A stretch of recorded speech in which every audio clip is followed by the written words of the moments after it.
Hey ghouls and gals, welcome back to my channel. My name is Taylor and today's video is going to be the Reading Habits book tag. This is a really fun tag that I've wanted to do for a while. Let's just get into it with the Reading Habits book tag. I will leave the original video down below. So the first question is, do you have a certain place at home for reading? And yes and no. I read on the bed sometimes, I read on our couch sometimes, I read on our upstairs couch sometimes. Pretty much if it's a plush, comfy surface, then I'll usually be reading there. We also have a chair that's like our reading chair, but me and my partner primarily use it for gaming. So usually if I'm downstairs and my partner is gaming, he's using the chair and I'm in the couch, but that's also another fun place. Pretty much anywhere in my house where I can feel snuggled up underneath some blankets reading is a perfectly fine place for me. Second question is, do you use a bookmark or random pieces of paper? I do use bookmarks. In fact, Book of the Month sends a bookmark every single month through their service, so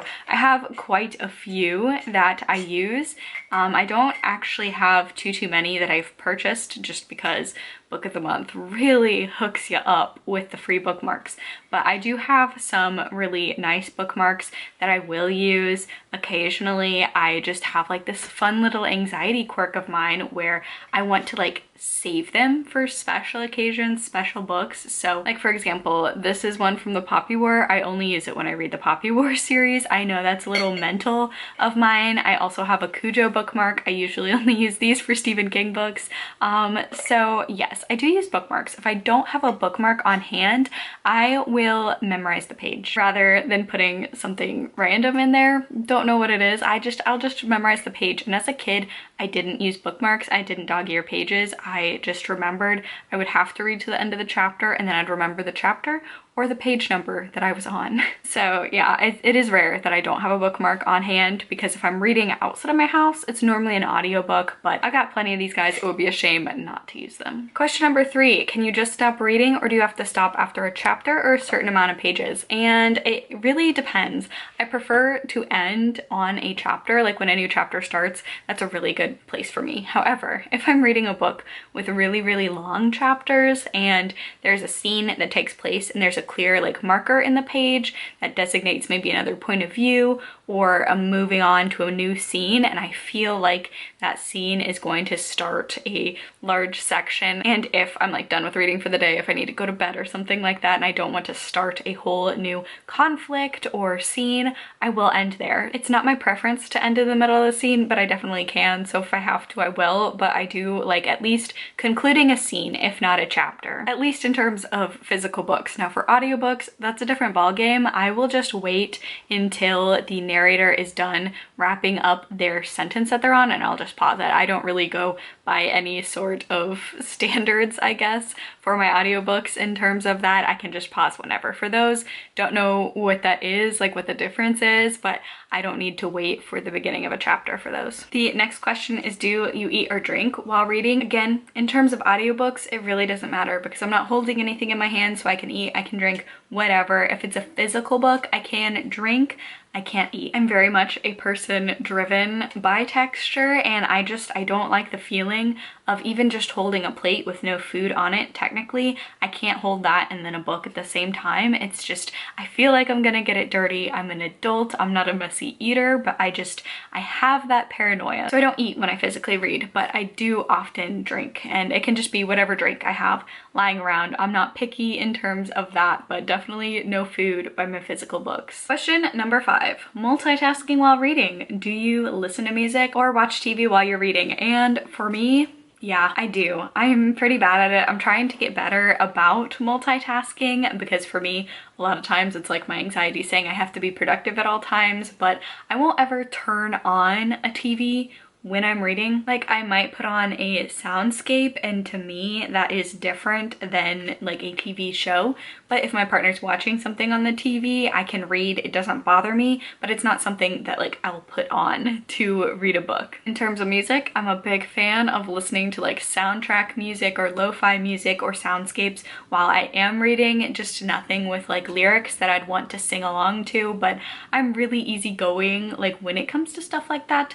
I was definitely one of those kids where my parents would always get upset because they'd think that I was ignoring them when I was reading, but I really couldn't hear them because I was so focused in my book. So I am luckily pretty good at, if I have my nose in a book, I'm focused on it. So people that are in the house with me doing other things doesn't really bother me too much. And that includes if they want to listen to music or TV, that's completely fine. Speaking of multitasking, question number 6 is, do you read one book at a time or multiple books at a time? And multiple books at a time. I don't think there's ever been a time in my life where I've only been reading for pleasure one book at a time. I really enjoy reading multiple books at a time. Now they are from different genres. Normally I'll have one nonfiction going, one like horror going on, one fantasy, maybe a sci-fi. So I can't really read like 4 different fantasies at the same time. They definitely have to be like different genres, different feels, so I don't get confused. But anywhere from 2 to 5 books, I don't know. I'm a mood reader, and not only is that like when deciding what book to pick up next, but just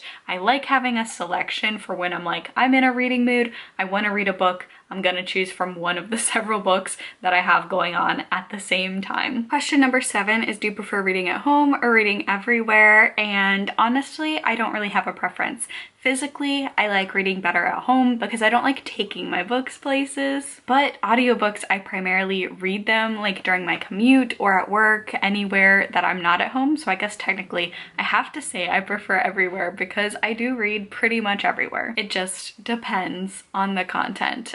But yeah, I think it is pretty much split up into that. Any physical reading that I do is done at home, and then any audiobook reading is outside of the home. But yeah. Question number 8 is reading out loud or silently in your head? And reading in my head. And I just want to know, does anyone actually read out loud? Like, I'm not judging if you do, but this is like very interesting to me because obviously my parents used to read to me when I was a kid, and then audiobooks are like someone reading to you. But when I'm reading to myself, I've never like caught myself reading out loud. I'm reading in my head. So I guess I'm wondering, if you read out loud just to yourself, what do you get out of that? And I don't mean that in a rude way. Like, I'm genuinely wondering, like, does it help you process? Because I could see that. Because I know a lot of people like audiobooks better than physical books for that reason, because some people are more audio like listeners. And I know sometimes if I can get the audiobook and I have the physical book, I like reading both. Like, I'll be reading the physical while the audio is playing, but I've never read it out loud. I don't think I like my voice that much. To be quite honest, this is something my anxious brain has worried about. Like, when I have kids, I think I'm going to be terrible at reading out loud and like doing different voices. Like, my parents were very good at that, and I just don't think I'm going to be very good at reading out loud. So yeah, I've definitely never read out loud to myself. I just read in my head if I'm reading physically. Question number 9, do you read ahead or even skip pages? I don't skip pages. I'm very ruthless about DNFing like a book that I'm not enjoying. So if I feel the need to skip multiple pages to get to a good part, I just don't think it's a good book or right book for me. So I'll DNF it. So that's not really a problem for me. However, if I am on the fence of whether or not to DNF a book or not. Like, this just happened for one of my DNFs in February. I was like 50% of the way through, and it was the second book in a large series, and I was like, okay, if this thing happens, I am no longer interested in reading the series because I think it is a stupid way to go. And it would have just like changed the way the series went in a way that I wouldn't be interested in reading it. So to save myself like 200 pages, I did go to the end of that book and look at the ending of it, and then I decided to DNF it based on that ending. And I've definitely never really done it for a book that I've been really wholly invested in. I know when I was a kid I'm sure I used to do it more often. I didn't do it for like Harry Potter. I remember I really wanted to do it for the 7th book because I was so worried that I was going to get spoiled that I was like, well, maybe I should just spoil myself so no one can spoil me for it, and I didn't. But like, I remember thinking that as a kid about several series that I was just so nervous. Like, now that I'm saying that, I might have done it with one of the books in Aragon, that series. But like, I ended up reading and loving that entire series. But I feel like that's something like young chaotic me would have done. I don't do that now unless I'm like really debating on whether or not I want to continue on with the book, because endings can really make or break it. But yeah, no hate to people who skim, but just for me, if I'm reading a book and I feel the need to skim, life's too short. I want to read a book that I'm fully engrossed in every single sentence. Question number 10 is breaking the spine or keeping it like new. And I have a very complicated relationship with this question as well. I would like to say keeping it like new, but I do have, you can kind of tell behind me, I have several old copies of books. I like getting books secondhand. I think that they have so much history, and I'm really fond of books with a little wear and tear in that way because they just have such a story. If I'm buying a book brand new though, I want to keep it brand new for as long as possible. I don't like dog-earing pages. I don't like intentionally breaking the spines just because it really bothers me when you can just leave the book flat and then it'll open to a page because the spine is broken. That bothers me. So if I'm buying a book secondhand, I am pretty forgiving. Like, I really enjoy fun little stories about secondhand books.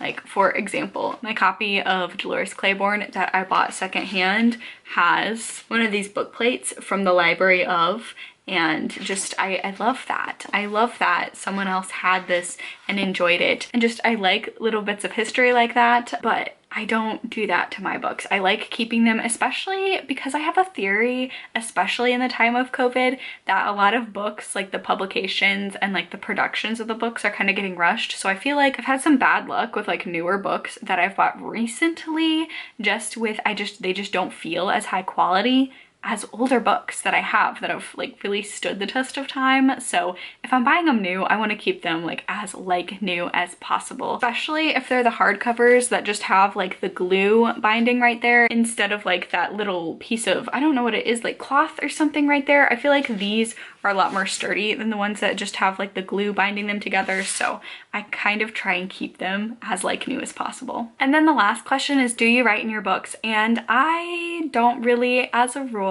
because I don't really annotate my books unless it's like an all-time favorite book. I would say like the extent of my annotating is really in one of my favorite books. I might highlight a passage or put like a little star next to a quote that is particularly meaningful to me. However, I do only have one book that I have annotated in its entirety, and that would be this copy of It, because I plan on buying another copy of It because it's one of my favorites.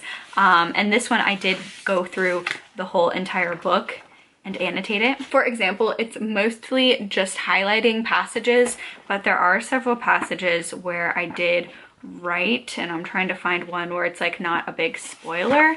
This book just really means a lot to me. Highlighting, and I might put like little hearts or symbols in the margins of the book, but I'm not like writing like in terms of when I was a kid and had to annotate for school. I don't like write down symbolism or my own thoughts really in a book. Just the highlighting is good enough for me, but definitely I think I plan on rereading the Poppy War series this year. That's probably one where I'm going to do the same kind of light annotating, just like highlighting some passages that I love. But it's definitely like not something I do a lot of, because if I spend too much time trying to make something like that perfect, it takes away part of my enjoyment of the book. So personally, I'm not a big fan of writing in my own books, but you do you. If they're your own books, you can do whatever you want with them. But that is going to be the end of this tag, and very quickly the end of like my natural light. If you hadn't noticed throughout this video, it's getting darker and darker, so good time to say goodbye. If you enjoyed this video, please be sure to give it a thumbs up, leave a comment down below, subscribe for more content from me. Stay safe, stay spooky, and I'll see y'all on the other side. Bye!